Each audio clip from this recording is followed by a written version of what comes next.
where we stopped yesterday. So I tried to discuss quantum ergodicity in many particle systems, not necessarily in many particle systems, through first eigenstate thermalization hypothesis, where basically I was saying that all eigenstates of Hamiltonians are already ergodic. So each eigenstate is like your own thermal equilibrium, which implies that all eigenstates are very close to each other in the sense that expectation values of local observables within this eigenstate are exponentially close to each other. We also discussed that you can understand that off-diagonal matrix elements of local operators between eigenstates are exponentially small. And finally, what we also discussed is that if we look into statistics of spectrum of eigenenergies of the Hamiltonian, then we recover basically a result of random matrices. Even though our Hamiltonians are not random, but if you analyze their spectrum, it's as if they're random. And today I want to continue and give another view on same issue of localization, and I briefly started this discussion last time. So I'll try to basically argue with you why ETH works, because saying that each eigenstate is thermal equilibrium is nice, but it's not a matrix, so there should be a reason behind it. And then I want to again remind you the simple example, so that if we start from a very simple integrable Hamiltonian with no dynamics, this is basically a collection of non-interacting spins, then if we take a typical state with given magnetization, so we have more red than blue, then it will look exactly like thermal, in the sense that if you ask what's the probability of the given spin to be up or down, we will recover that's given by usual Gibbs distribution. We can also calculate fluctuations of magnetization within such small subsystem, and they will also be given by Gibbs distribution and so on. If I want to make this argument a little bit more involved, then, well, the appropriate language is quantum typicality. So, and this language was introduced actually first by von Neumann, and there were some work by Popescu, Goldstein, and actually many other people. So basically the statement is the following. If we now look into large scale, so instead of spin chain we will look into universe, then the statement is like that. If we take typical many-body state of the universe, and then look into small subsystem, then it will look like a Gibbs state. This statement of typicality is completely unrelated to ergodicity. The statement is so general that it works even for completely integrable systems which are completely static. So this statement is nice because in some sense, if you take this statement as granted, you can explain all statistical mechanics. Just say we are in some typical eigenstate, and then. But of course, just the fact that we are talking here means that the statement is wrong, or at least it doesn't apply to us, because we definitely live not in a typical state. So what's hidden behind this word as typicality is a very tricky statement. So typicality assumes that there is some random measure among all eigenstates, and we take a state with this measure. But what we do, if we want to check this statement, we usually perform experiments. And when we perform experiments, we don't do typical operators on the eigenstates. We don't operate with projection operators which move up from one to another. We are doing some local operations. So we just apply some pulse or I don't know, some laser field or whatever. And if you use this very, very simple example, then local operation will be that I, for example, flip all the spins within some region of space. And then it's clear that I create a typical state. And moreover, it will be very, very hard for me to create typical state. I have to fine-tune what I do. So, and now ergodicity comes into play. So we create atypical states in experiments, and if the system is integrable, is non-ergodic, then the state will will stay typical for a long time, for infinite time maybe. But if the system is ergodic, then it should thermalize. And in quantum languages, I explained thermalization is just dephasing. So we're basically projecting the state into a basis of eigenstates. So let me give you a little bit more sophisticated example. So this is from paper of Michael Merkel and Stefan Karain, where they considered interaction quench in Fermi system. And so they start in non-interacting state, and then they turn on interactions, very weak interactions.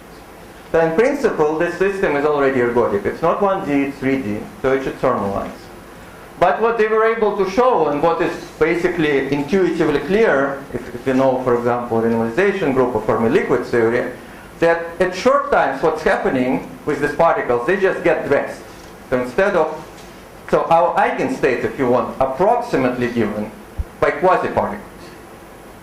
So this dressing by interaction is very familiar phenomena. If you take, I don't know, a particle moving in a liquid helium, of course it will have effective mass, which is different from bare mass. And what they were able to show that at time scales, which is 1 over interaction squared roughly, this whole evolution goes to approximately steady state. And the steady state, again, if you know what fermions are doing, has its so-called quasi-particle residue. So it's where our distribution function, instead of having like very, very sharp discontinuous jump at 0 temperature, it has some finite jump. But it turns out that this jump is wrong by a factor of 2. So if you compare same system in equilibrium with the same interaction, then you will find that the jump should be different. What is this plot of? This is momentum distribution, sorry. So this is momentum distribution. This is initial, it's just 0 temperature Fermi step function. And then this is at times which are longer than this. It's now called pre-thermalization time, so basically time when the system relaxes to approximate steady state, but shorter than ultimate relaxation time. So this system is ergodic, and ultimately it will become thermal as you want. But there is a big window when interaction is small. So, and in this window you can think about this model as approximately integrable and so non-ergodic. So it relaxes, but it relaxes to wrong state. So it means that it relaxes to atypical state. Now we can just think about even simpler examples. So I don't think there are Russians here. So this is a cartoon from I guess Stalin times, and it says that every hammer strike is a strike on your enemy.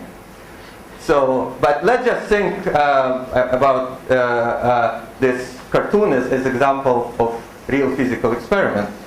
So let's take non-interacting fermions in some equilibrium state, and we just hit them with a hammer and let the system relax. Never create typical states in lab.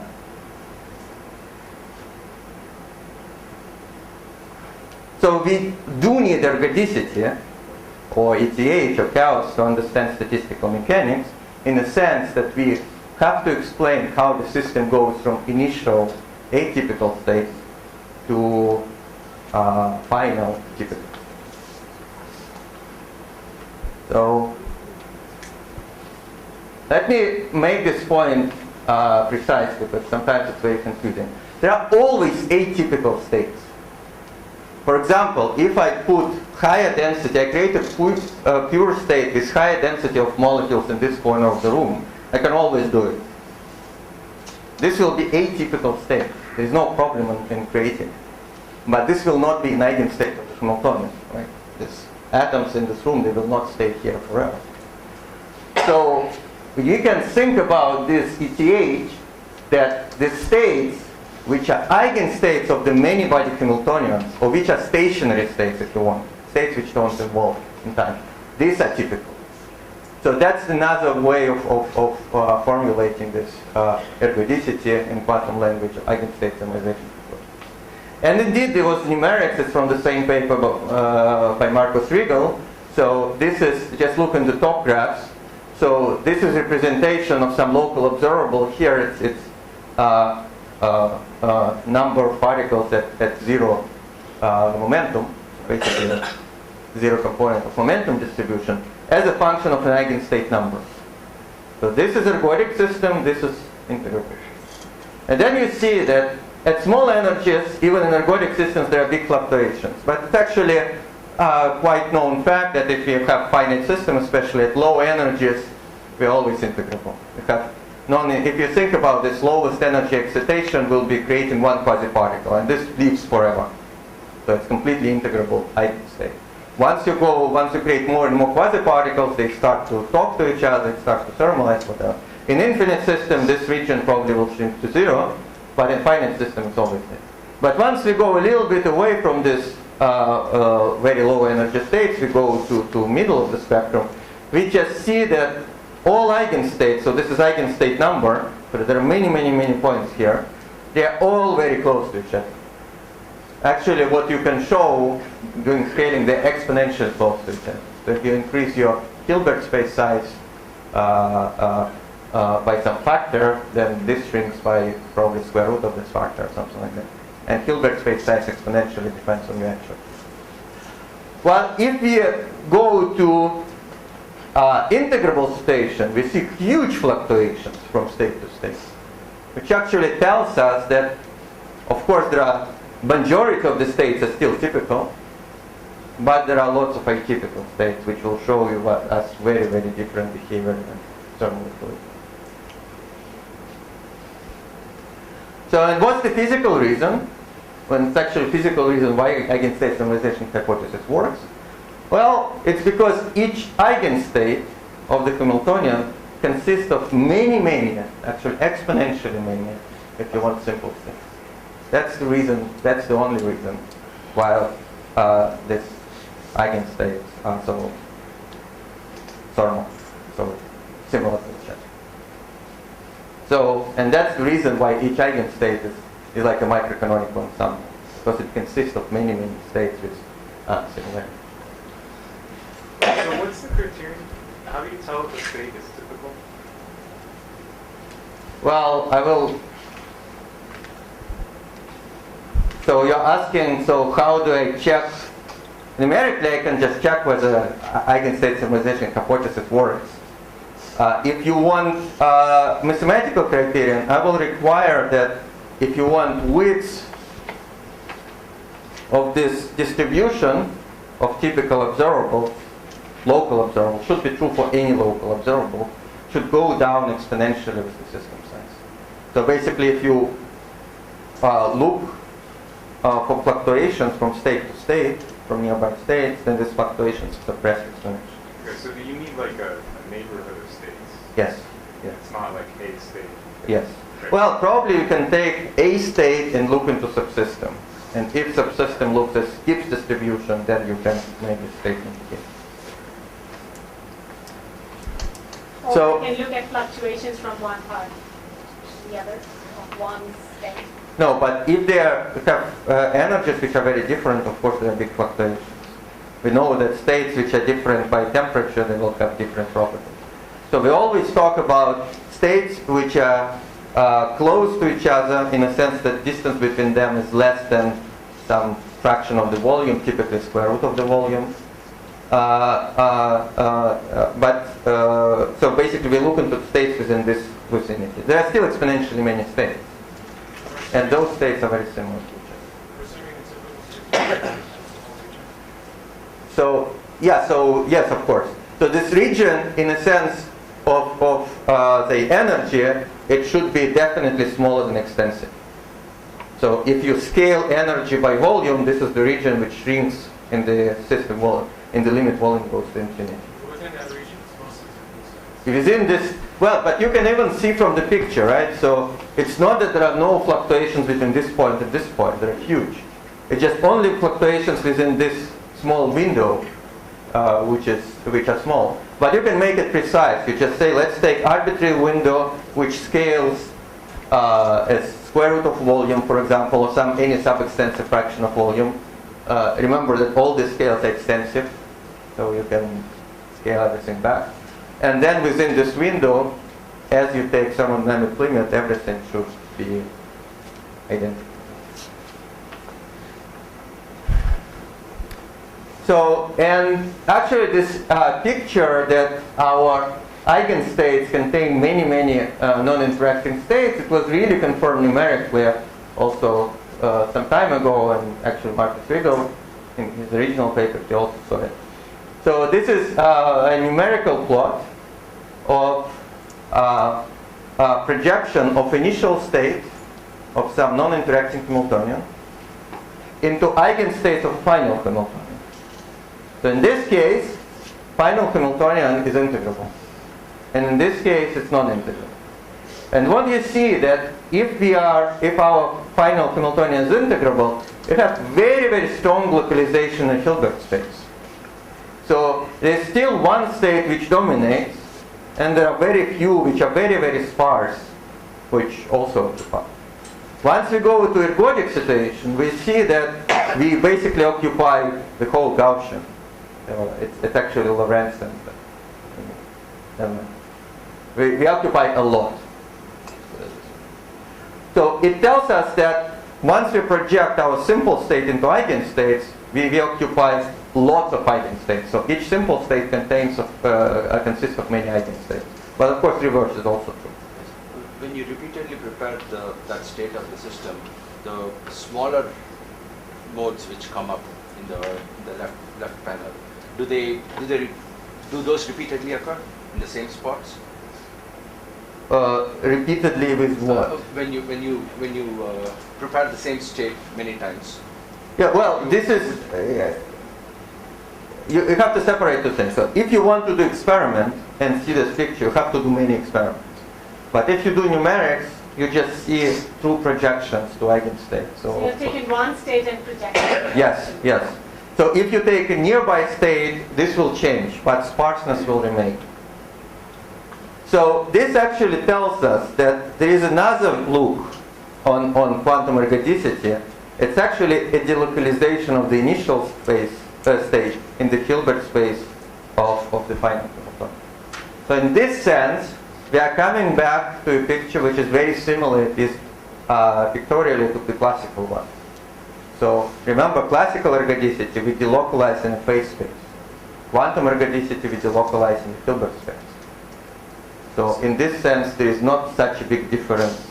So is that, can we infer from this that because an integrable Hamiltonian is typically in some representation a sparse matrix in a block diagonal or a tridiagonal form, the terms that are far away from the diagonal will be very small.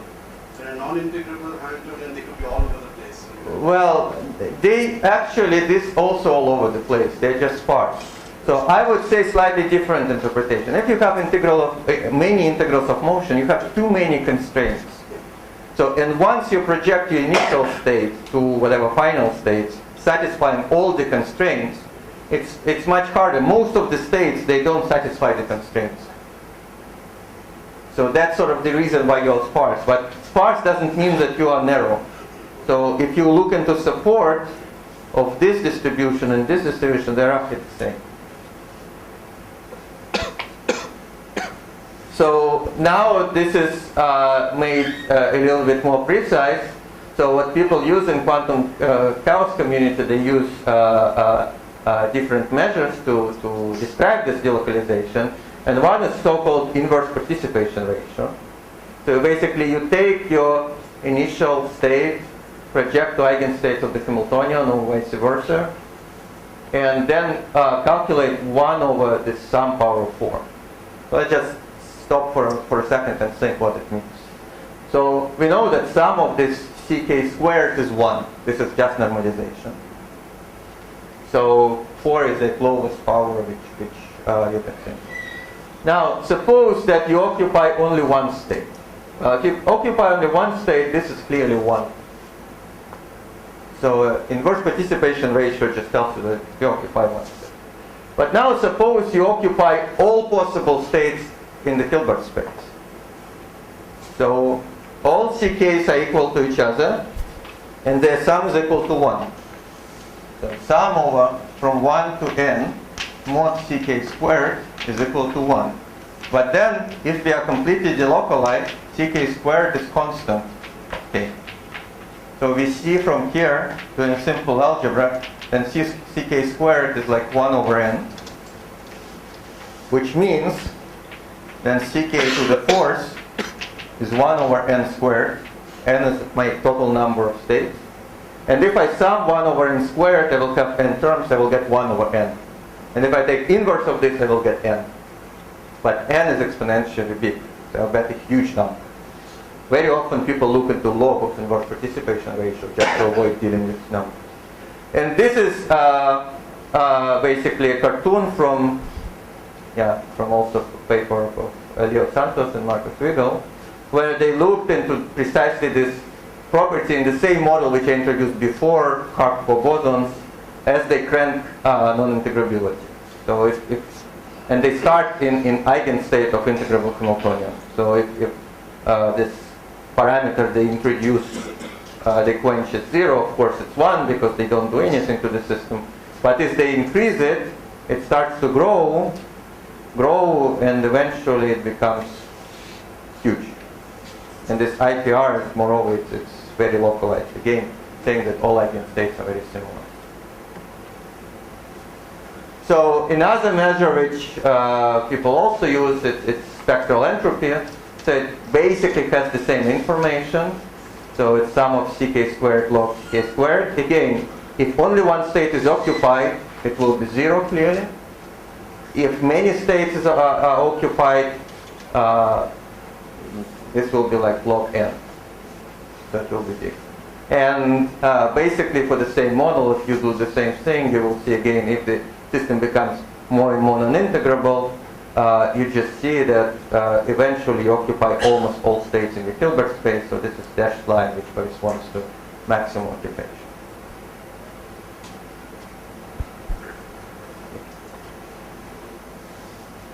Well, we can, this inverse participation ratio, this is, relies on basically on a basis that we take our eigenstate and expand it on the basis of a simple state. But then you just ask, how does it depend on a simple state? Actually, you can directly look into also either inverse participation ratio or entropy, which only tells you about this diagonal probability. So probabilities to occupy a different eigenstate. And this is also a measure of delocalization for the same reason. If rho is sparse, so only a few states are occupied, this will be number of the order of 0. If rho is broad, so occupy all the states, this will be of the order of log n. And then you can see same story, that if we are an integrable case, we occupy very, very few states. If we are non-integrable, we occupy many states. And if you look into the entropy, so this plot is a little bit messy. Let's just look into only red lines. Different colors have different quench amplitudes. So as you increase your energy, so you go a little bit away from the ground state, you just see that, oh sorry, this is integrability, apologize. If you increase your integrability parameter, so once you reach fairly small number, then you just see that this diagonal entropy, which is whatever this blue line, is the same as thermodynamic activity, which are red triangles. So it means that from the point of view of number of states you occupy, you are maximally delocalized up to very small correction.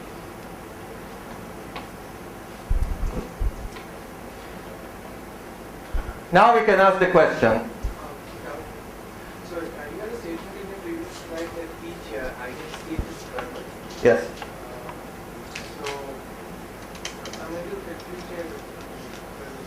So the eigenstates are still like pure states, right? They're not like a Yes. derivative. But if you do a quench, you never populate one eigenstate. So these things come together. So as soon, and it's interesting, you look numerically. So you just ask two separate questions. One, you ask, are my eigenstates typical? And then you say, yes, at a certain value of this integrability breaking parameter, they become all typical. So it works. But then you ask a different question. You ask from some initial state, almost doesn't matter from which one, and I'll elaborate a little bit more here. And you ask whether you occupy many states, whether they delocalize in the Hilbert space. And it turns out exactly at the same time when ETH starts working, you occupy many states. And I sort of explain why these things come together. So you cannot really separate them. Even though any of these two is sufficient for thermalization, you always get both. So you first get each eigenstate as thermal equilibrium, and then you occupy many eigenstates because you are delocalized in this Hilbert. Let me just try to elaborate on this point. We can ask, and this is basically the answer to your question. So how robust are eigenstates against small perturbation? So how easy it is to, in some sense, retain the system in an eigenstate? So let's just consider two setups, and very similar setups. And then we consider two operators. So one, we trace out some number of spins. So what tracing out, we know all this procedure, it's used everywhere, quantum information, entanglement. But what tracing out really means? It means we put some blanket on the states, and we just don't see anything behind this blanket. But we are not doing anything to actual state itself. So in this procedure, putting a blanket is called tracing out, and I will show in a second what it means. But then we consider a different setup. We're just cutting these two spins completely. So there is a bond, and we are cutting the string. So this looks at two different procedures, but you can realize that they create exactly the same state for the system A at time equal to 0. Because if you want, so once you cut the system, the wave function still didn't have time to change. And since we are not looking into system B anyway, so what happens in the system A is the same. So these are two equivalent setups, but at least for my intuition, this one is more helpful. Because once we're cutting off, we immediately understand what's going on, what's going on. So what is reduced density matrix? Well, maybe many of you know, but let me just remind you. So suppose we want to look into eigenstate of, into expectation value of some observable which lives only in A. So we don't have access to B. Well, we just, what do we do? Well, we just say, let's expand our full many-body eigenstate in basis of product states, an A and an B. We can always do it. And this is like a very simple expression. We expand N in this basis, then we sandwich O in this basis, and then we go back to N. But then we notice, because O does not act on B, my state in B, N, and M must be the same because of orthogonality. So it actually means that I can do partial sum over states over B, and I can see that I can write this whole expectation value as a trace over some reduced density matrix N OA. And this reduced density matrix is nothing but a partial trace over these states of original state. Something very simple, but this is really a density matrix, so this is no longer a pure state. Okay, so, and what I want to say is that when we do a quench, we create exactly the same reduced density matrix at time 0. And after that, there are actually two entropies which people like to consider. One is called entanglement entropy, which is basically for Neumann entropy of the reduced density matrix. And this entropy is conserved in time. Of course, when I'm tracing out, it's a trivial statement because I'm not doing anything in time. My whole reduced matrix, density matrix is conserved in time. But when I'm cutting the link, I have to rely on unitary dynamics. So I have isolated system, and then I know that von Neumann entropy is conserved. This is basically quantum Liouville theorem if you want. So this is a measure which stays the same forever. But also I can define this diagonal entropy, which tells you how much I delocalize this reduced density matrix over eigenstates of HA. Again, in the first setup it's conserved because my density matrix doesn't change. In the second setup, this is what conserved because this diagonal entropy only knows about probabilities to occupy eigenstates, and they're conserved, as we discussed yesterday. So we have two entropies. And let's try to think what they tell us. So first, let's consider an easier setup. Easier in the sense that it was discussed in literature many, many times. That we trace most of the system. So imagine that this is our universe, we trace most of it, and we look only into our particular experiment on this table. Well, what we expect? Well, we know that we start from an eigenstate, and that's a typical state. That's what I argue. Because it's a typical state, it acts as a microcanonical ensemble. So it means that our reduced density matrix should be just Gibbs distribution. But this actually means that two entropies for Neumann and diagonal, they're the same. Because if my density matrix is diagonal, there's no difference between the two.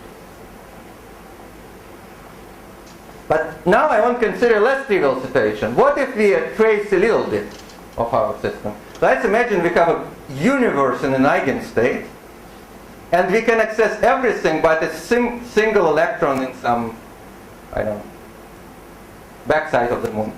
Somehow, like our experimental apparatus is not sensitive to it. Just one electron, very little. What happens?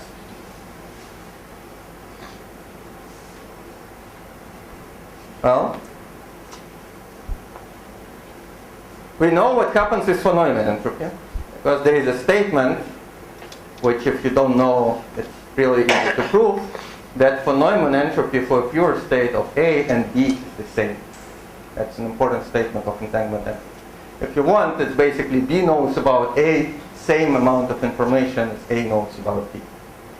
But because we traced only 1 degree of freedom, it means that von Neumann entropy of B can be at most log 2. Something non-extensive or extensive in size B. So we know that von Neumann entropy of the whole thing is very, very small. So in this sense, it's almost in a pure state as we expect. Well, what about diagonal entropy? Well, let's return to a quench setup. Again, these setups are completely equivalent because both entropies are conserved. So diagonal entropy will be basically entropy of time average density matrix. Now just think about this. If we do quench, we remove 1 electron from the backside of the moon, do we expect shock waves propagating in the universe? Probably not. We will barely see. But what it means that our density matrix is almost diagonal, even though we trace very little. But if it's almost diagonal, then diagonal entropy should be the same as von Neumann entropy. And it's totally wrong. And in order to understand what is right, let's just use ETH, eigenstate thermalization couple. When we do quench, we are cutting off a link at the quench. We are doing a local operation.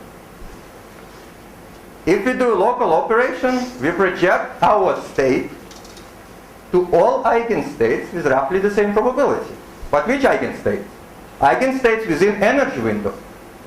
Which energy window? Well, if we cut on just one link, we put some non-extensive energy to the system of the order of 1, of the order of J.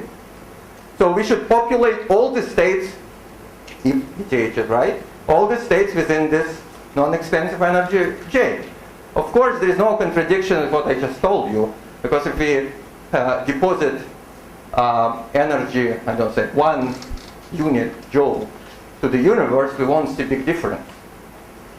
But if we think about how many states are contained within this energy shell, it will be enormous. It will be a density of states which is exponentially large in the universe size times this uncertainty. And as we know from statistical physics, when we calculate entropy, which is log of this product, it's log of number of occupied states, this uncertainty means nothing. You can just remove it with logarithmic accuracy. So what we find from ETH, that actually removing 1 degree of freedom from an eigenstate completely destroys it. So in the sense that what remains is a microcanonical ensemble which is completely delocalized. So, and this indeed works. So this is numeric. So these are 3 entropies. One is entanglement, which is black. One is diagonal, I think, which is blue, and grand canonical, which is red. Oh, white. Forgot which one. I think blue is diagonal. And then you see that, well, it's slightly different notation. We trace out R spins, and what's left is L minus R. I didn't choose this notation even though on this paper, because L means not left, but total system size, and R means right. Anyway. So if you trace a lot, total is 15. So if you trace a lot, indeed all entropies approach to each other. It means that our state is indeed typical. If we trace most of the universe, we get Gibbs distribution. Basically the fact that it's the same as grand canonical just tells you it's the same as Gibbs distribution. But if you trace a little, we just see for Neumann is very, very small. But these two are still close to each other. And moreover, if we look into the scaling, lots of graphs, so let's just look into these two lines. So it's a scaling of difference between thermodynamic entropy and diagonal entropy normalized to what is here, so normalized per one spin, as a function of 1 over rho. And this is where we trace only just one side. Maybe this is one side. And you see there are good indications that it goes to 0. So you cannot continue really numerics all the way, but at least numerics is completely consistent with the image. And actually from here we can find very interesting, we can make very interesting statements. And I at least personally, I encountered like many times. So if you say that eigenstate is thermal equilibrium, that how come we recover thermodynamics? Because remember, there is a fundamental relation which basically tells us that dE is equal to TdS. Let's think about cyclic process, there is no volume change. But if we start from 0 entropy, just one eigenstate, then it's just impossible to reconcile. Right? Well, entropy change is huge. We start from eigenstate, we shake our system a little bit, we find immediately thermodynamic entropy. How come that dE is equal to TdS? It's impossible. Well, but that holds the assumption that it has to be reversible. Otherwise, that won't work. Right? Only because it's a reversible process, you will be able to write that equation. Right? No. It's a ergodic system. So imagine that I take my system, I shake it a little bit, and then I should see that energy change is basically independent of the process. That's what fundamental relation tells us. That there is some function S which is the surface. And we believe that this function S is related. Well, think about even open system, I don't care. So you start from an eigenstate, you do a quench, then suppose you couple to the bus, it doesn't really matter, the same temperature. After a quench, you immediately have extensive entropy. Before the quench, you get 0. So it's very hard to reconcile this two. But it turns out there is actually, from this example, there is a very, very simple way out. You just say that there is, if you want entropy, not energy, temperature uncertainty. So you can say that there is no temperature in a single eigenstate. Why? Well, it's very easy to see if you believe what I just said. So what does it mean that we have temperature? It's good to recall quantum mechanics. What does it mean that we have momentum? Well, it means if we measure momentum many, many times, we don't destroy our state. If we destroy it, we cannot say it has momentum. Same with temperature. If we say that something exists, like temperature exists, we should be able to measure it without destroying the state.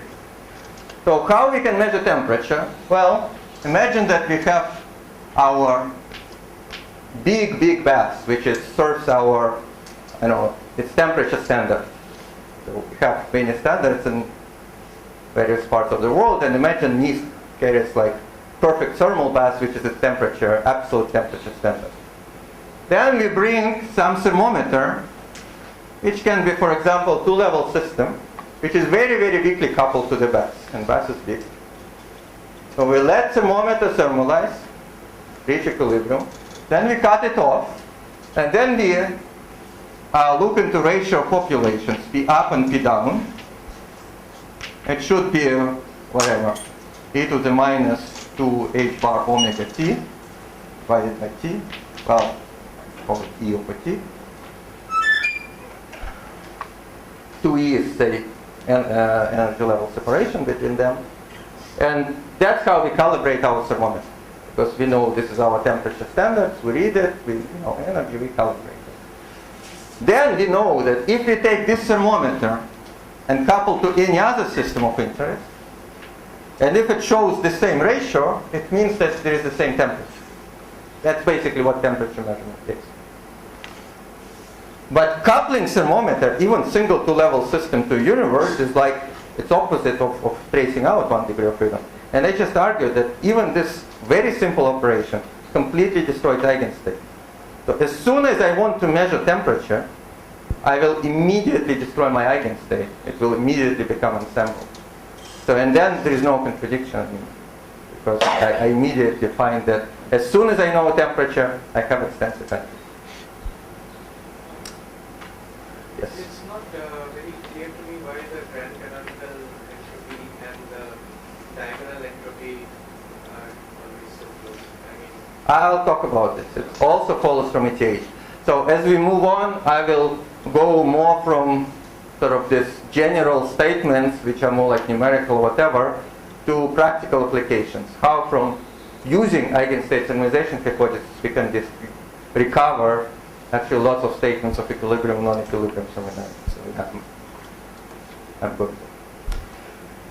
Okay, so then another point which I want to briefly touch about this eigenstate thermalization hypothesis is actually an analogy to localization in real space.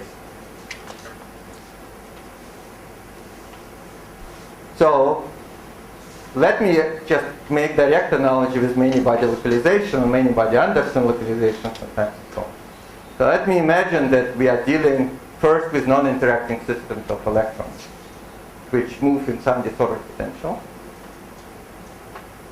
And then there is a famous paper by actually Anderson and collaborators, Gango 4, which basically gave a scaling argument what happens with the conductivity of these electrons if I go to a bigger and bigger system size. I don't want to repeat this argument. There are lots of papers, in particular this one is 50 years of Anderson localizations. It's very, very intuitive. It's not technical. So if you're interested, have a look. So let me just give roughly the arguments which tell us what happens. So we know that if it's disordered system, that even classically we have two time scales, if you want. One is ballistic, and one is diffuse. So ballistic time scale, as you want, it just determines level spacing between energy levels. While diffusive time scale is always like L squared over D, and then we can think that probably there is some energy window, which is h bar over this time, which is called Tau's energy, which sort of tells us about uncertainty of the energy while the particle diffuses. And then what was realized that roughly conductivity tells you, or conductance to be more precise, is a measure which tells you how many eigenstates you have within this window. And then from very simple arguments you just see that if you have 1D, one dimension, then this Tau's energy decreases very, very fast with system size, 1 over L squared. By number of levels grows only linearly with them. So that means in one dimension, at some point within Tau's energy shell, you won't have any levels. So which means that you won't have classical diffusion. If you think if you want to have classical diffusion, you need to have a semi-classical limit, so that you have many, many levels. In 2D, they look the same, but if you refine the argument, you will see that it's still localized. It's called weak localization. But in 3D, there is a threshold. So there is a threshold, and it's called localization threshold. So basically, what I need from this discussion is that there is a finite energy, typically, beyond which states are delocalized, and below this energy, they're localized. How I connect it to what I just was discussing? Well, localized states are clearly non-ergodic states, because it's clear that if I'm localized in real space, I'm non-ergodic. I'll just stuck there. Well, but if we introduce finite temperature, then we can immediately guess that the system should be always delocalized. Well, because this localization energy is finite, there is always exponentially small probability to go there. And once I'm there, I can carry my current, I can go in space. So it will be ergodic. So, and there was this logic which told us that interacting systems are always ergodic. So in particular, let's imagine that we have some insulator which is coupled to phonons. Well, if we have finite temperature, then there is always a chance to absorb a phonon. Maybe if temperature is small, this chance is small, but maybe we should go a little bit further in space to find energy level which is much, much closer, this one, so that we need to absorb very little. Of course, we have to pay a price in tunneling, and there is a compromise, but it's basically always possible. So basically the statement that if we have finite temperature system, and this is non-interacting, interacting system, because electrons are coupled to phonons, then it's always delocalized, it's always ergodic. And for a long time it was believed that this is absolute truth, but in 97 and later in 2005, Altshuler, Pascal, Lehner, they actually argued using sophisticated perturbation theory that if you consider not phonon interaction but electron-electron interaction, then this is not necessarily the case. So what they argued is happening, that there is a finite temperature range where the system can be always localized. So if you want, so weak interactions, they don't break ergodicity right away. So, and this is known, phenomena is known as many-body localization. So in this diagram, the long line is the interacting eigenstate and the short line is the non-interacting eigenstate. And many of them are clustered around. No, this is temperature, sorry. No, the top part. Oh, yeah, this is like a cartoon picture. So if you have Fermi level and it's very small temperature, then all states, everything is localized. So I'm considering disordered situation. All eigenstates are localized. But what I guess I'm arguing that if you are coupled to a phonon, there is always some chance to hop and get this energy from a phonon. At zero temperature, it's impossible. So at zero temperature, this is insulated. But as soon as we are at any small finite temperature, we immediately delocalize. It may be very, very slow system with very long relaxation times and so on, but it's a good. Is the thermally activated hopping here? For example, yes, there is Safra-Shklovsky, there are lots of mechanisms. It's called variable range hopping. There are lots of theories. But anyway, so details how you compute conductivity, it's a little bit subtle, but you know it's fine. Okay.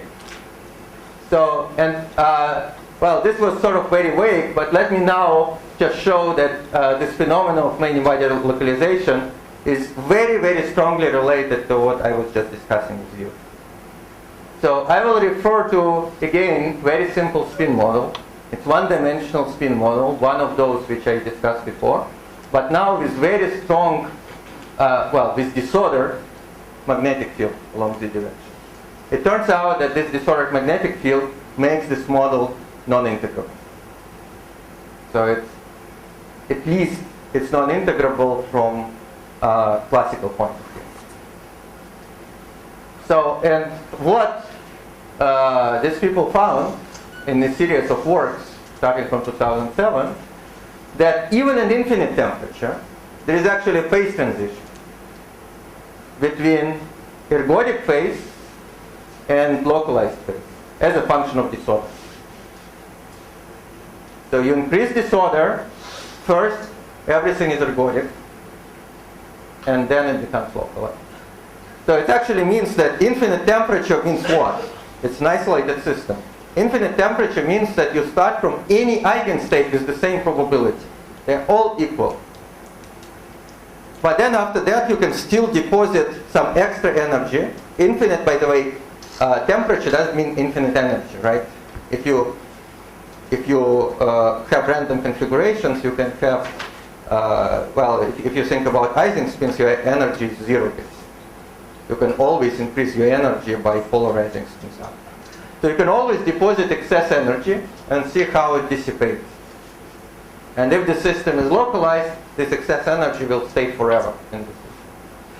So, but what they used to study localization transition, well, it turns out that same measures as I was discussing before. So basically they were checking whether this eigenstate thermalization hypothesis is satisfied. So in particular, you can look into magnetization difference between neighboring eigenstates. And you just see that if you are in localized phase, so with large disorder, then this difference remains large when you reach even big system sizes. On the other hand, if you're in ergodic phase, this difference goes to zero very rapidly. So all eigenstates become similar to each other. It turns out that they also used measures related to Wigner-Dyson statistics. So this is not exactly a level statistics, but it's some other measure which is very, very closely related. I don't want to go into details. But basically it's a measure which saturates at 0.53 if it's Gaussian orthogonal ensemble, basically we have random matrix theory, and that number which is 0.37 or something if you have Poisson statistics. And then you see again, as a function of disorder, there is a perfect interpolation. So the system looks completely random at strong H, and it looks, it should be opposite, right? Yeah, it looks Poisson at large H, because when we are localized, we have Poisson statistics in independent energy levels, and it looks, in ergodic phase, it looks like random matrix. From the right-hand side graph, the top curves are for the localized state, and the one where it decays is the algorithm. So again, so localized phase is top one, right? Yeah. So it's basically, you see there is a huge difference from eigenstate to eigenstate. Which states? So you just take eigenstates of the Hamiltonian, neighboring, and compare difference in magnetizations between these eigenstates, and average over all eigenstates. Since it's infinite temperature, you don't have issue. You average over all eigenstates. And then you see this difference remains very, very large if you're localized. So basically all states are very different. But if you're ergodic, all states become very similar. It's logarithmic measure, so it's actually a huge difference. Yes? So, some of these measures, can they be used to define a distance from the integral to the point or something? That's very hard, because there is no analytics theory, as far as I know, of the transition. There are perturbative arguments on both ends of the transition, but there is no analytic theory. And numerics is very, very, is limited to very, very small systems. They tried to do finite size scaling, but it didn't work. There are very strong corrections, which always sort of, usually you find transition point at some crossing point, but this crossing was always slowly. So right now, this transition is a mystery. So what's universality class? Okay, so basically there are strong, at least numerical indication of many-body localization as localization of the Hilbert space. And whether we talk about solid systems or regular systems, and as I said, there is no analytic transition. And again, we see that ergodicity, which is understood through either statistics, level statistics, or transport, or whatever, it always implies eigenstate thermalization properties, even in this sense.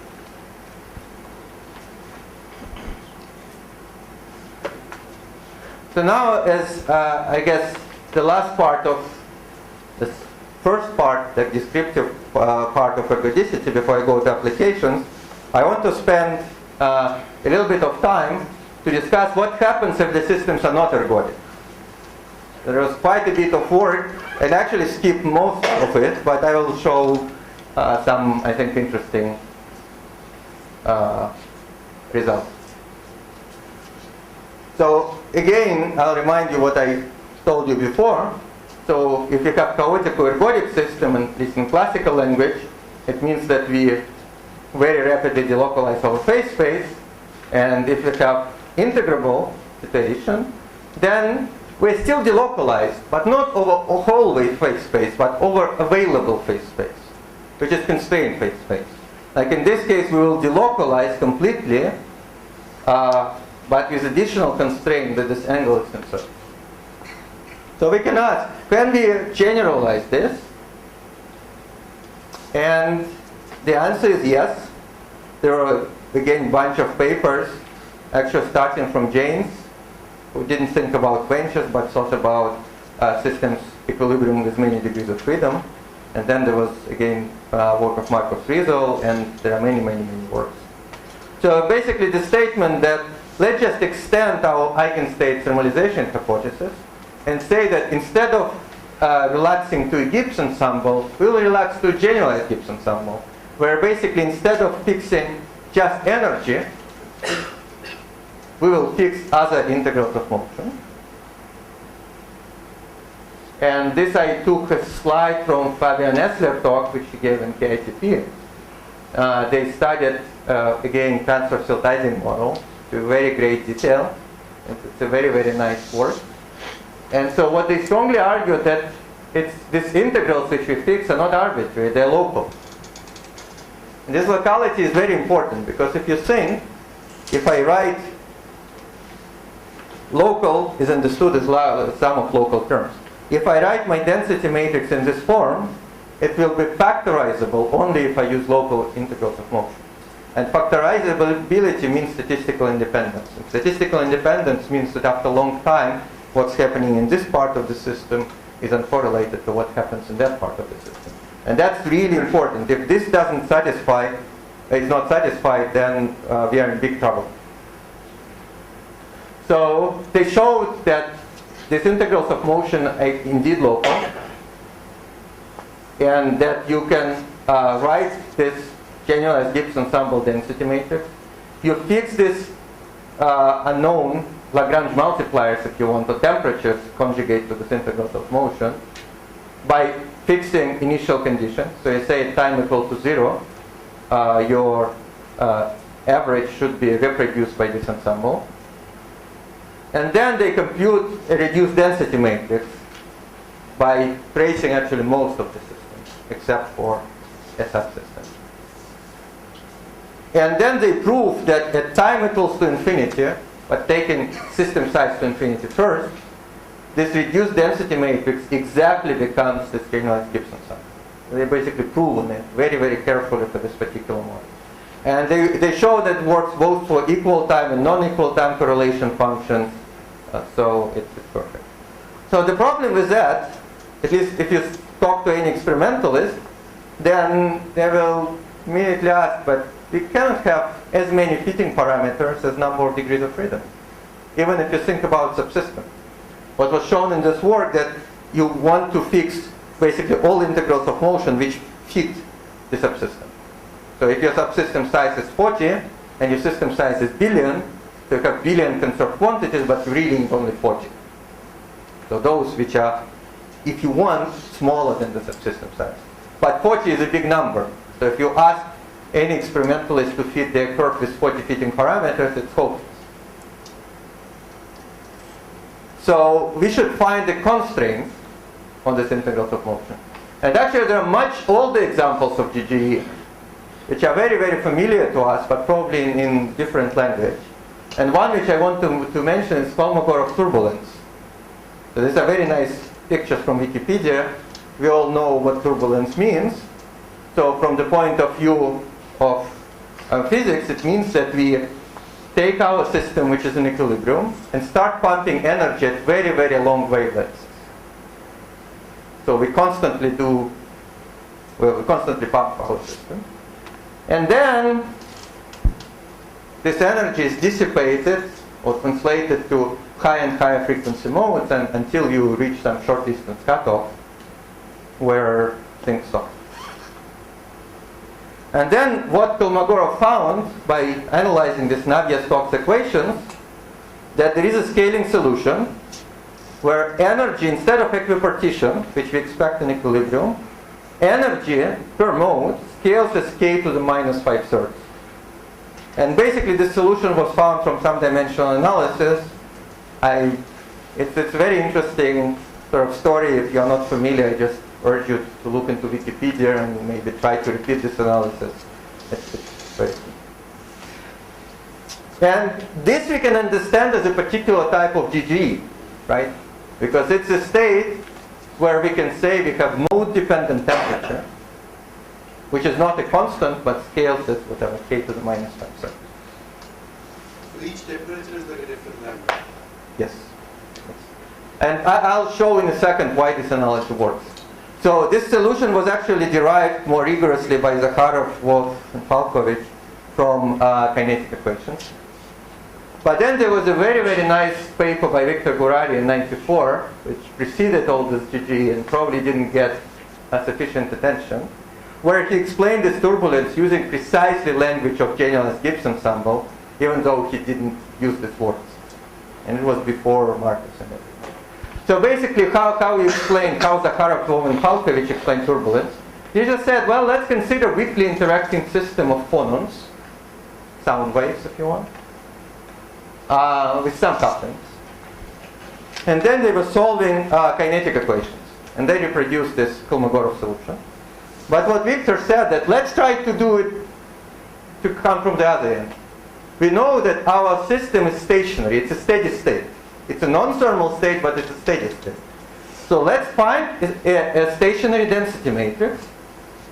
And let's find it in this form, e to the minus f. That's just natural answer. Well, now we have to guess what this f should be. Well, we want to do perturbation theory in interactions. With turbulence occurs in systems with very small viscosity. It means that interactions are very tiny.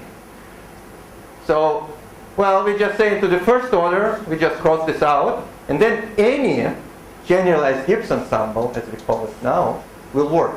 So we can choose arbitrary FPs. And then we can try to correct this function by first order terms, second order terms, and whatever. And then we can make ansatz that first order terms will be of this kind with some lambdas which we have to determine, and so on. So unfortunately, and this I will leave as an exercise because it's very, very generic, you find that this perturbation theory breaks down. And it breaks down to a famous problem which is called problem of small denominators. We all know that if we start doing perturbation theory, then our whatever lambdas, this coefficients, will be a sum of, this basically occupation numbers, this FPs, they give us average and Ks, and Ps, divided by energy denominator. And energy denominators can become very small. It's a system with many. So it looks like it's hopeless, but let's observe something very simple, that we can get rid of this problem of energy denominators if we look into a class of solutions where Fp is equal to some constant A times omega p plus some constant B. Indeed, if F is constant, whatever I have on top is 0. No problem. If F is proportional to omega, what I have on top is exactly the same as what I have on bottom. Again, I have no problems. But if I use this Fp and I invert this Ep, well, I found Ep will be what? It will be, Fp is basically my inverse occupation number. So my average energy will be just frequency divided times this occupation number. What I find is actually thermal equilibrium with chemical potential. So normally we know equipartition, but equipartition works if chemical potential is 0. So in particular, if B is related to chemical potential, if you cross B at large frequencies, we recover equipartition. So what we find is something very interesting, that in non-interacting system, any generalized Gibbs ensemble is fine. But as soon as we add small interactions, our just requirement that our density matrix is stationary, there are no kinetic equations here. It immediately selects particular generalized Gibbs ensembles, which happen to be thermal equilibrium.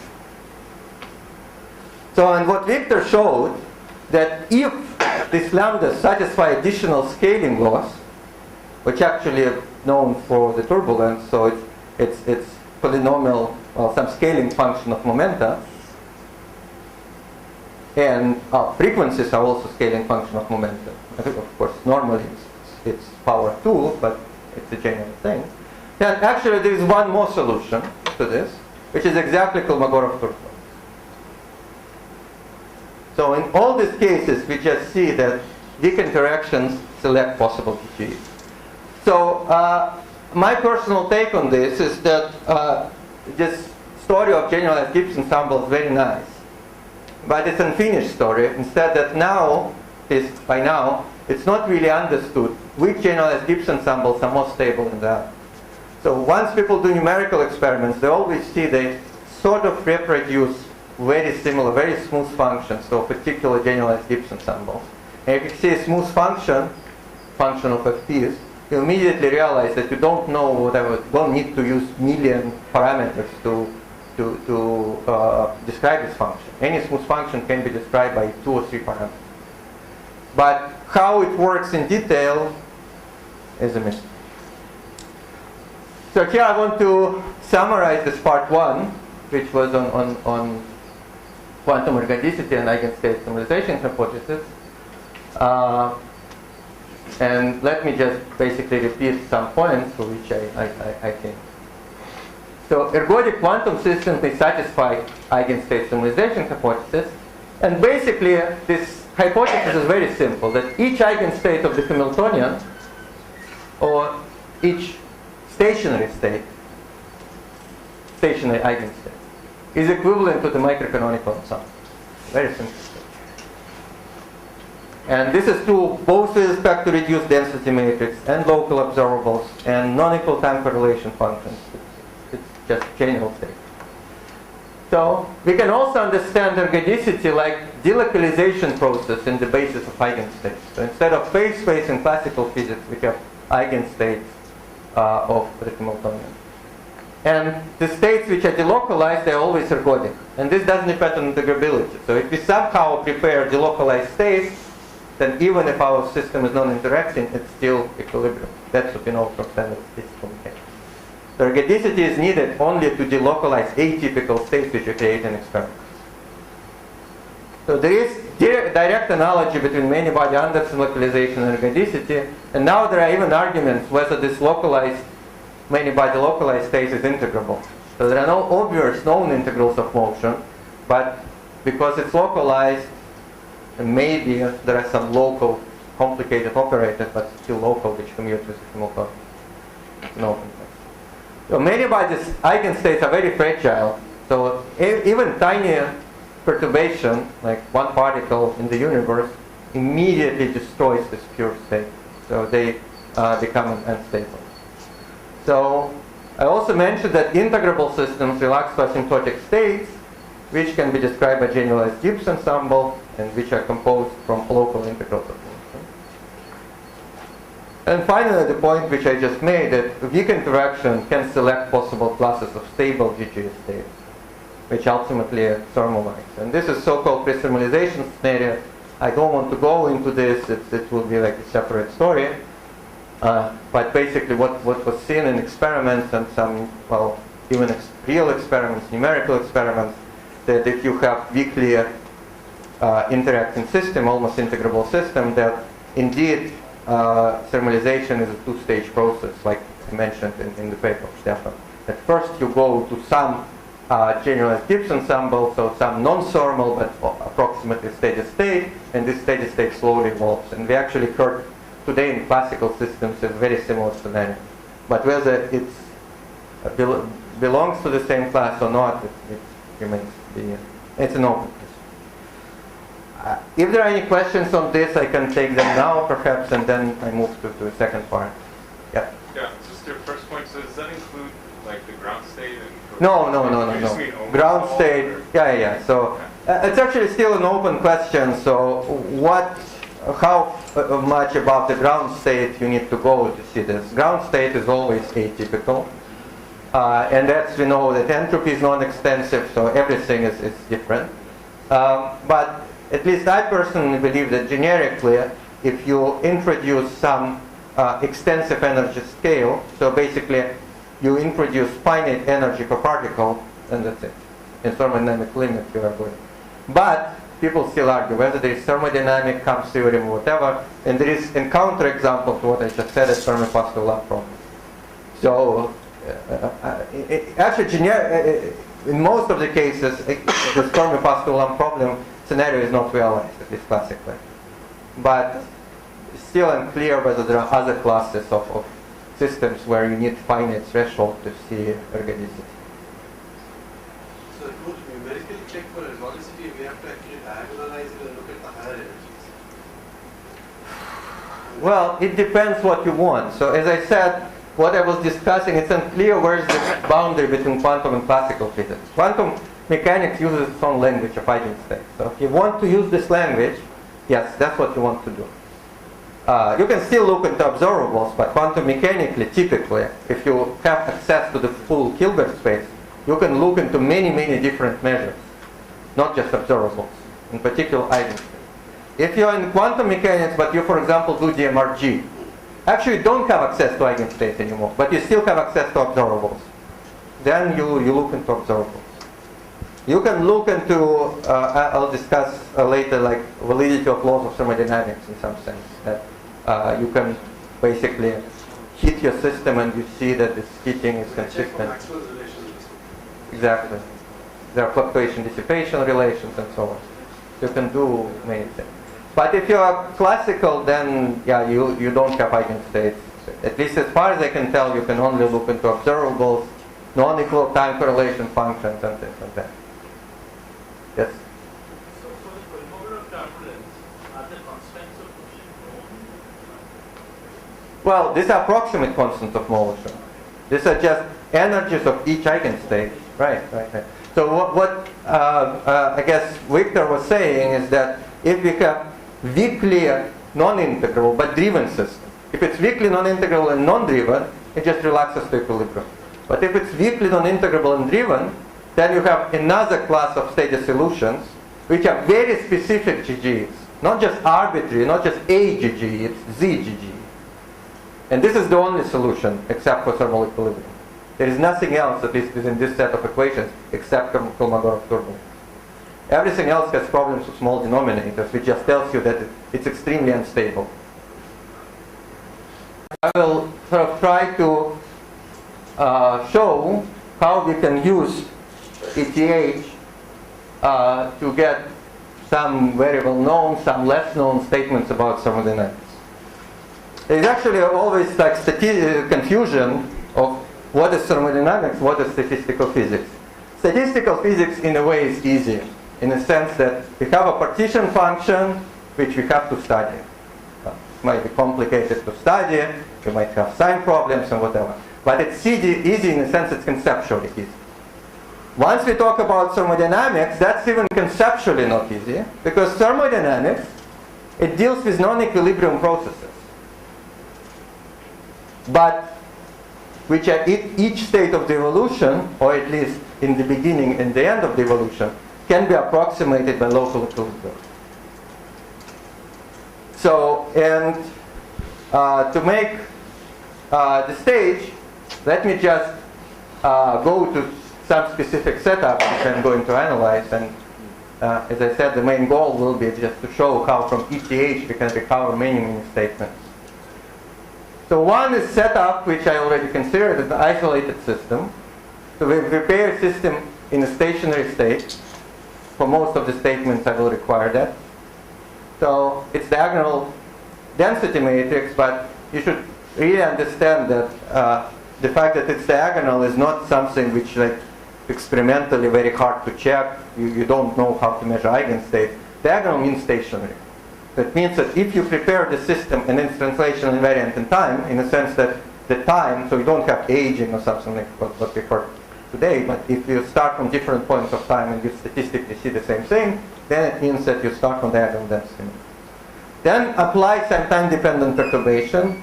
Well, it's quench in quotes, I'm not assuming it's sudden. And let the system relax to a new steady state. So that's one setup I want to consider. And the second setup I will consider, it's a setup already of an open system, but open system for me means that I have a big closed system which consists of weakly interacting parts, A and B. And then setup, which I will focus on, and the setup about which I can make precise statements, is that first we prepare A and B in stationary states, then couple them in some way, then disconnect and relax. Of course, in reality, you don't need to do it, because system relaxes independently of how you couple them. But with this setup, again, you can make precise mathematical statements. So that's the setups I want to consider. So, and first, let me start from this fundamental relation. Someone asked a question.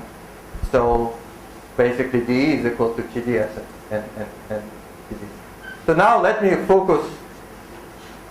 Actually, I won't focus anyway. Let me just consider some process, some dynamical process. And here, system can be either open and closed, where I change energy of the system. So, for example, I have my gas and I move a piston. Or I apply pulse of electromagnetic field. And I ask, what's the energy change? Well, we know that total energy, irrespective of whether I am in stationary state or non-stationary state, is just equal to sum over En times probabilities of occupying state.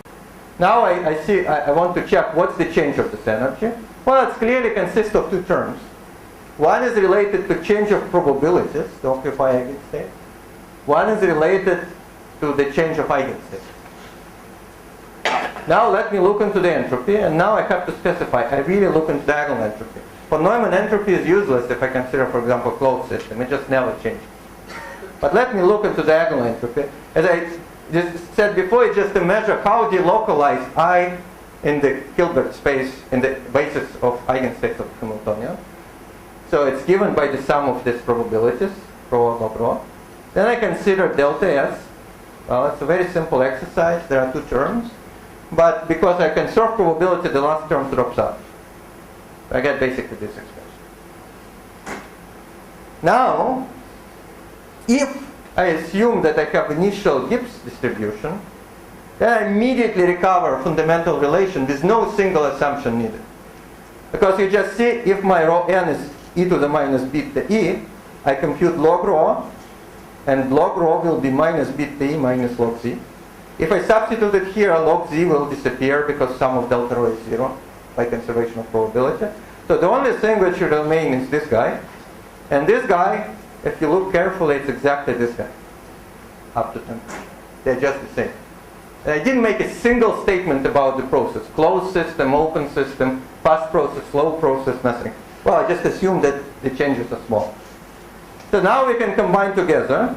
And we see that change of energy consists of these two contributions. First, just depends only on my parameters, right? Because my eigen energies, they don't know anything about the process. Whether I fast change something slowly, whether I open the system or it's closed, it doesn't matter. So these eigen energies, they know only about couplings, my volume, my magnetic field, or whatever. So it means I can write the second term as a full derivative. d by d lambda times delta lambda. It's full derivative at constant entropy, meaning that at constant occupation. And the other term is just, by comparison, is just 1 over t delta s. And then I just see that, well, I recover that d is TdS minus f d lambda, and f is my generalized force. If you want PdV, my lambda as well. So, and then we will see the situation throughout the rest of this in the next lecture, that if we assume Gibbs distribution, we basically don't need any assumptions. We recover Crookes relations, Jarzynski relation, fluctuation dissipation relations, or whatever. And we really don't care whether a system is integrable or not. But what if we don't have Gibbs distribution? So the setup we want to consider is the following. So let's assume that we're repeatedly heating our system, which is isolated. So we're shaping it. Or just apply time-dependent magnetic field, or put it in a microwave, whatever. Well, system is isolated, so there is no reason for the system to be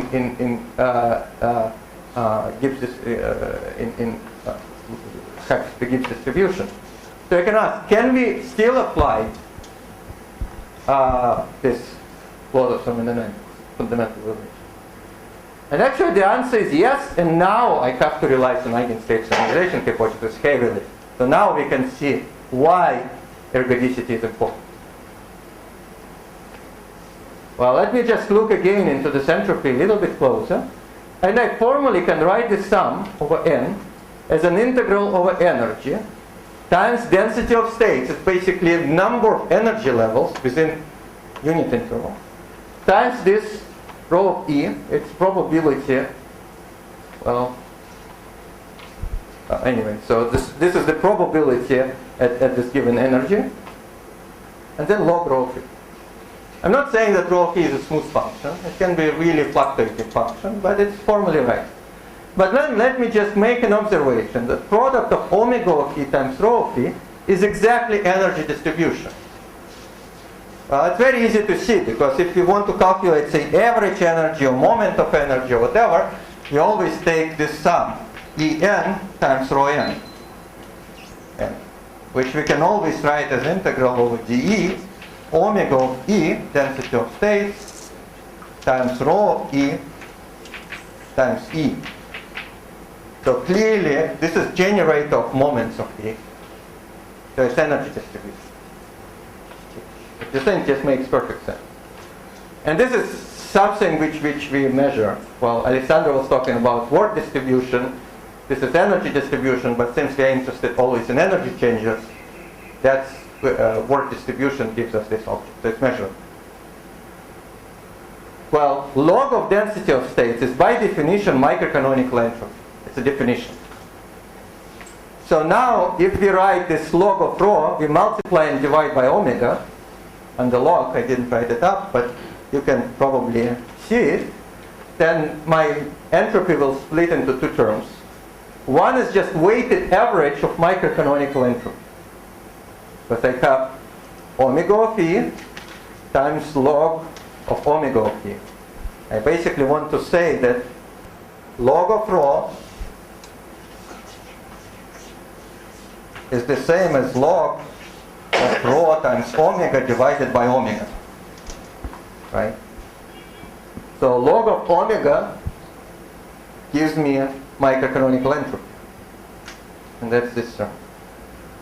And then I have another contribution, which is, sorry for using different notations for logs, it's the same log, natural log. It's weighted average of log of energy distribution.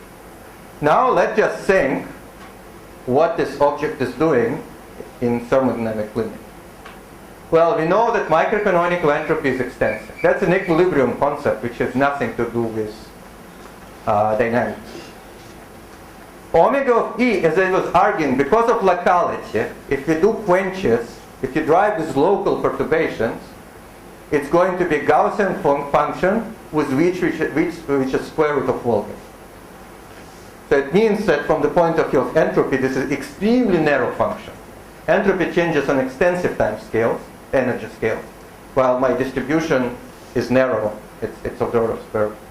So we just see that the first term in thermodynamic limit, no matter whether my system is ergodic or not, reproduces me microcanonical entropy.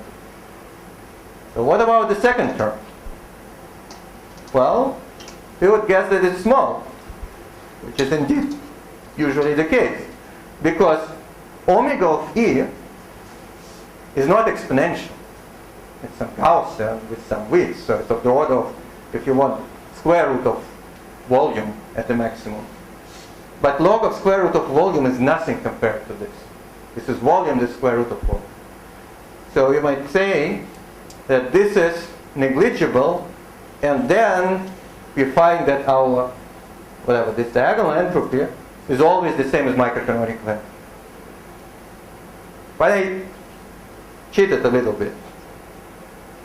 I cheated because in saying that this term is small, I was relying on the fact that my omega of E is a smooth function. And for this, I really need eigenstate thermalization hypothesis.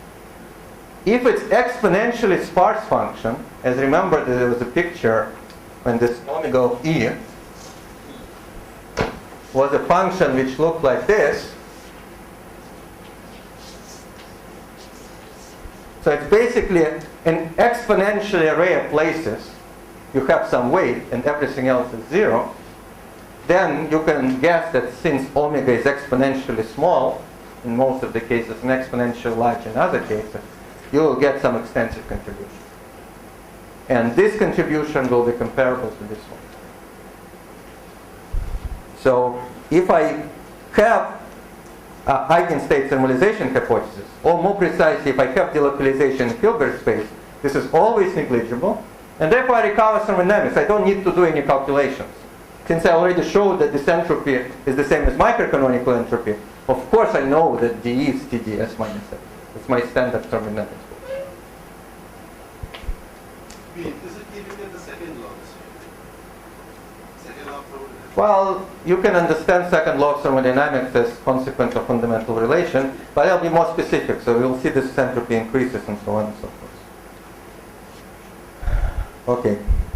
So let me just show, this is basically a summary of what I just told you. So what happens in integrable systems? Well, in integrable systems, you know, this is sparse function, so we get extensive contribution, and then we might think, well, maybe we can use generalized Gibbs ensemble instead of microcanonical ensemble, and then recover everything. Unfortunately, numerics shows otherwise. This is work which was done again with Leo Santos and Marcus Riegel. It's a quenching completely integrable model, and it looks messy, but basically let me guide you to the plot. So this is system size, this is entropy, and there are three entropies here. One is diagonal entropy, which is basically a measure of delocalization in the Hilbert space. This lines, two lines with steepest slope are just usual thermodynamic entropies. One is microcanonical, one is grand canonical. They're slightly different, they have the same slope, corresponding to the same temperature with the same energy, and it's clearly much higher. So thermodynamic entropy is higher. But if you plot generalized Gibbs ensemble entropy, it has smaller slope than thermodynamic entropy, but still higher than diagonal. Wait, what's the horizontal axis? System size. So you see that everything is extensive, but you see that in thermodynamic limits, generalized Gibbs ensemble is still not constraining enough. And we honestly don't know why. Let's know. Okay. Let me just end with fluctuation theorems.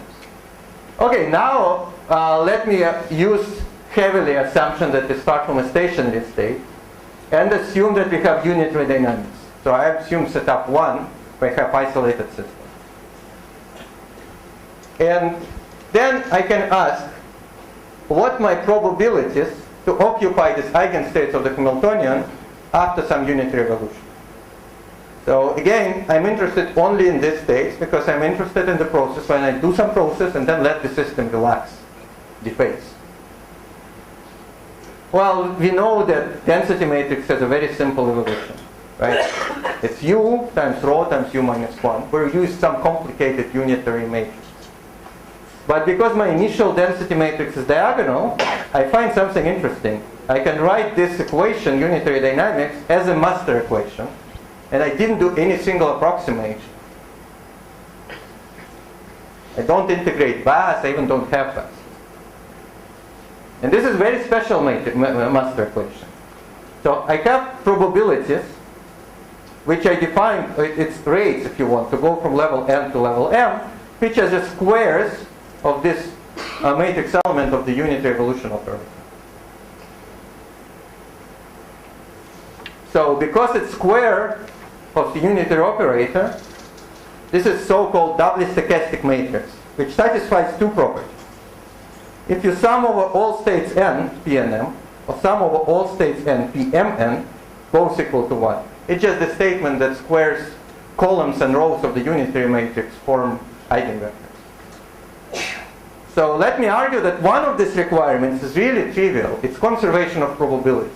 So if I ask, what's the sum of the probabilities that I end up somewhere? Well, it's obviously 1, because I have to end up somewhere. I can solve probability. So this requirement is trivial. You don't need unitary dynamics for this. It's always there. But this requirement is actually highly non-trivial. And it's a consequence of unitary dynamics. What I'm saying that no matter which state I choose, my rates to go to the states from other states are the same. In particular, you immediately know example of non-unitary dynamics where this is not the case. It's spontaneous emission. When I have spontaneous emission, my rates, chances to end up in the ground state, much, much higher than in excited state. So, but this cannot happen. Spontaneous emission is not a unitary process. Or if you want, you have to enlarge your phase space, or Hilbert space to include photons, whatever. So basically, the second statement, which is called which is consequence of double stochastic matrices, is that in simple words, that sum of blue errors is the same as sum of red errors.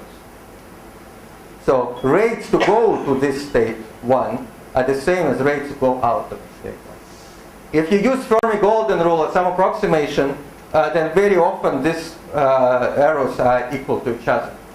But in general, it's not true. For two-level system, we, by the way, always know that probability to go from 1 to 2 is the same from 2 to 1. But if you have 3 levels, this is no longer true. It's only true within Fermi-Golden rule. Beyond that, you have only sum rule. And actually, the sum rule is very, very useful because we just see that the only attractor of dynamics under this perturbation is infinite temperature or maximum entropy state. Because if you just look to this equation and ask which rho does not change under this evolution, and after staring at it for a while, we just realize that the only rho which does not change is rho which is equal to constant.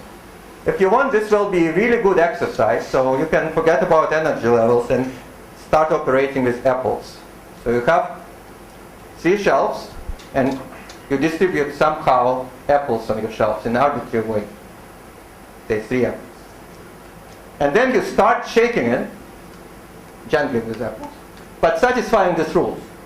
Probability to go from shelf 1 to shelf 2 plus probability to go from shelf 1 to shelf 3 is the same as sum of these probabilities to go back.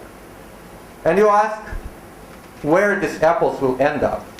Otherwise, the rules are arbitrary. So you can choose probabilities within this constraint in an arbitrary way. You will always find equal distribution. Very neat fact. I think I should be closing now, so let me just go through second law of thermodynamics and start with fluctuation theorems, and I will end up 3 minutes. Okay, so from here we immediately see that under these rules, energy can only increase if I start from a deep state, for example. Because these rules tell me that I always distribute my atoms over more shelves. But if I start from this configuration, I have more weight in the bottom, it means I can only increase energy of the system. So, and this is, if you want, the second law of thermodynamics in the Thomson form. So I immediately find it from double statistics. By the way, I didn't use ergodicity here. So the same you can prove from these rules that this entropy, which is measure of delocalization in the Hilbert space, can only increase.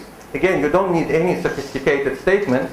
You can just ask whether I spread more apples over my shelves or less. And you always spread more, no matter what's happening. So it's again exact mathematical statement. So, and let me just finish with saying that these fluctuation theorems, Jarzynski-Crookes relation, are nothing but the statements that if you have these rules, doubly stochastic rules, and time reversibility, then your transition probabilities going from level m to level n and back for reverse process, they are the same. So if I have some process and I go from level 1 to level 25, and then I have reverse process, I go from level 25 to level 1, then these probabilities are the same. Because one is given by, remember, umn squared, and another given by u inverse nm squared. But because u and u inverse are just conjugate of each other, these are the same probabilities.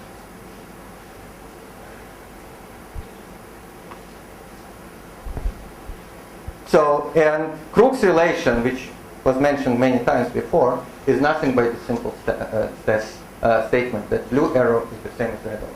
There is nothing more behind it. How we see it? Well, we don't measure errors in experiments. What we measure are the rates to go from this state to some energy shelf. That's the only thing we can measure. But this rate will be sum over all rates to go to the state n, which are within some energy window. Which means that I have to multiply my probability, my rate, by density of states. If you want, this is standard perturbation in a continuous spectrum. You ask, what's the probability to go to continuum spectrum? It's matrix element times density of states. And now I just see that for blue arrow and red arrow, I see different densities of states. And density of states is nothing e to the minus beta w, and you already see that this ratio of this probability satisfies Crookes relation. And I'll guess I'll pick up from this point. So, thank you.